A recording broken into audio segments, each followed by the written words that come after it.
Chuom TV Online. Usisahau kusubscribe, kushare na kulike.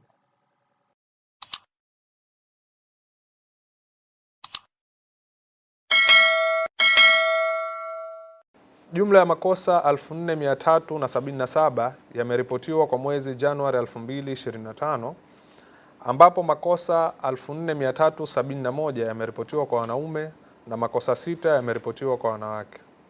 Wilaya Magharibi A ndiyo ina idadi kubwa ya makosa ya barabarani ambayo yalikuwa ni makosa 772, sawa na asilimia 17.6 kati ya makosa yote yaliyoripotiwa. Wilaya Micheweni ndiyo ambayo ina idadi ndogo ya makosa ya barabarani yaliyoripotiwa ambayo yalikuwa ni makosa 45, sawa na asilimia 1.0 kati ya makosa yote yaliyoripotiwa.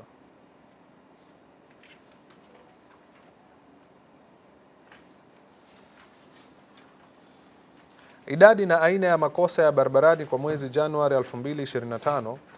Kosa kuu lililoripotiwa kwa mwezi Januari 2025 ni kutofuata miongozo na kanuni za usalama barabarani ambayo yalikuwa ni makosa 2009, ikifuatia kuzidisha idadi ya abiria na mizigo ambayo yalikuwa makosa 1218 na kuendesha chombo cha moto bila ya leseni, bima na leseni ya njia ambayo yalikuwa ni makosa 715.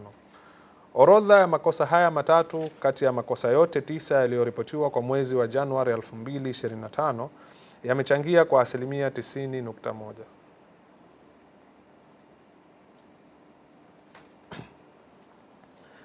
Mlinganisho wa idadi ya makosa ya barabarani kwa mwezi Januari 2025 na Disemba 2024. Idadi ya makosa kwa mwezi yameongezeka kwa asilimia 6.2 na kufikia makosa 4377 kwa mwezi Januari 2025 kutoka makosa 4123 kwa mwezi Disemba 2024. Wilaya Magharibi A ndiyo iliyokuwa na idadi kubwa ya makosa kwa mwezi Januari 2025 ambayo yalikuwa ni makosa 772, na wilaya Kaskazini B ndiyo iliyokuwa na idadi kubwa ya makosa kwa mwezi wa Disemba 2024 ambayo ilikuwa na makosa 815.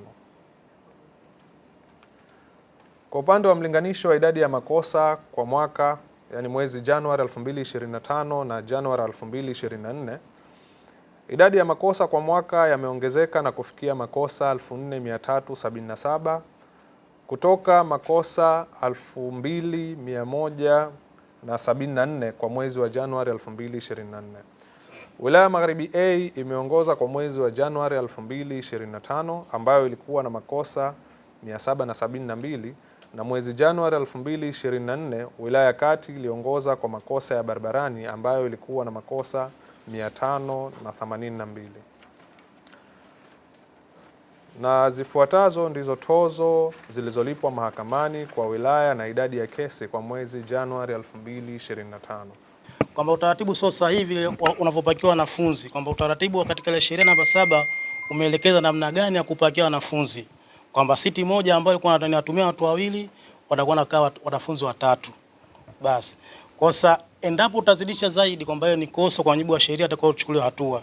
Vile vile katika hili kwamba tuliwahi kukutana na wale wakuu wa zile za shule, wale kile chama kile wanachama chao wamiliki shule binafsi, kwa zile shule ambazo kwa zina utaratibu mbaya wa kupakia wanafunzi kama hivi, tuzichukulie hatua na kuzikamata na kuzionya.